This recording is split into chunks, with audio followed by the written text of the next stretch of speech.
Hello and welcome to Simply Social Work. For today's video, my name is Brianna if you're new. Today I'll be reviewing The Boy Who Was Raised as a Dog by Dr. Bruce Perry.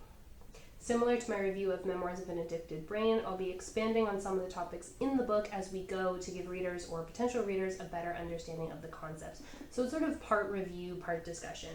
Let me know in the comments if you prefer this way of doing it. I know it's maybe not a typical review style.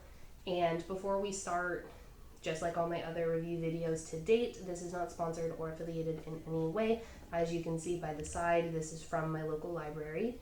And also, before we start, this video does come with a trigger warning. So the book reviewed contains a variety of childhood traumas and ACEs, and these concepts are further discussed in this video. Topics include physical and sexual violence, cults, murder, poverty, adoption, neglect, and domestic violence. So that being said, let's get started.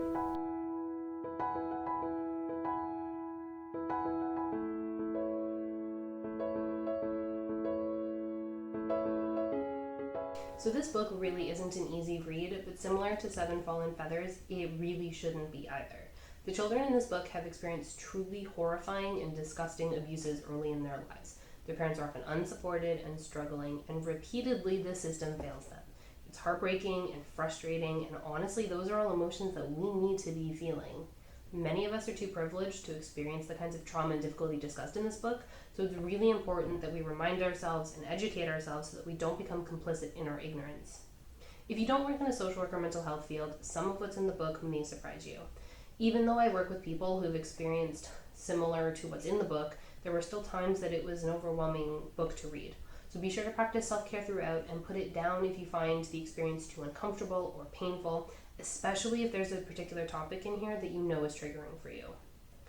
But especially if you are in this profession, the book can be very thought-provoking and insightful. Some of his concepts challenge our traditional understanding and ideas about what therapy is, and also what it has the potential to become.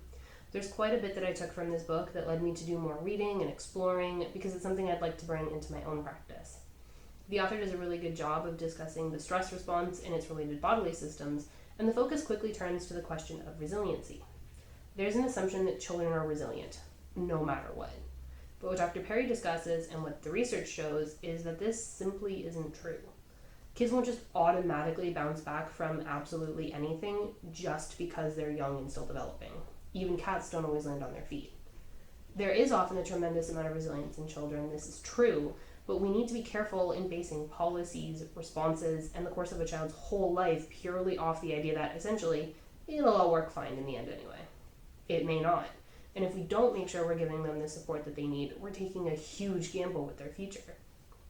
The truth is, there's a long-term impact of trauma. The severity of this impact can vary depending on the resiliency of the person, the nature and frequency of the trauma, the age they were or are today, and the supports that they have.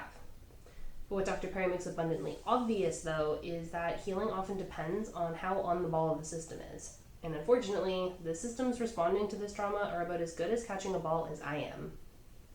Not often. This is supposed to be a book about childhood trauma, healing, and hope, but what stood out to me was how often the system was basically set up to fail these kids and their families right from the get-go.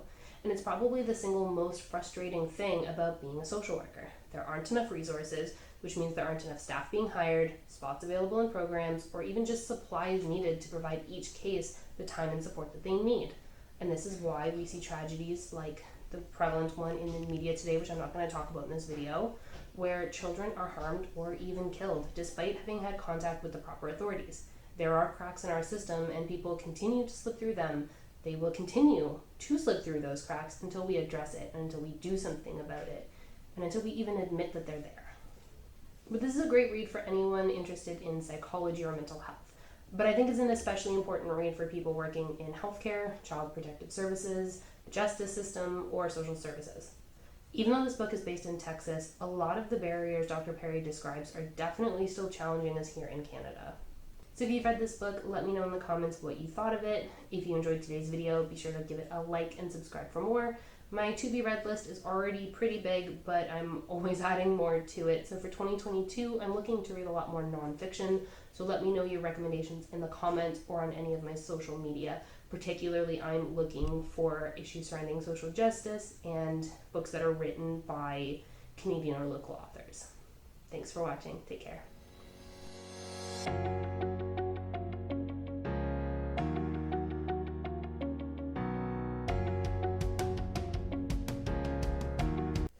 Okay, 3 emotions and loud coworkers later. Here we go.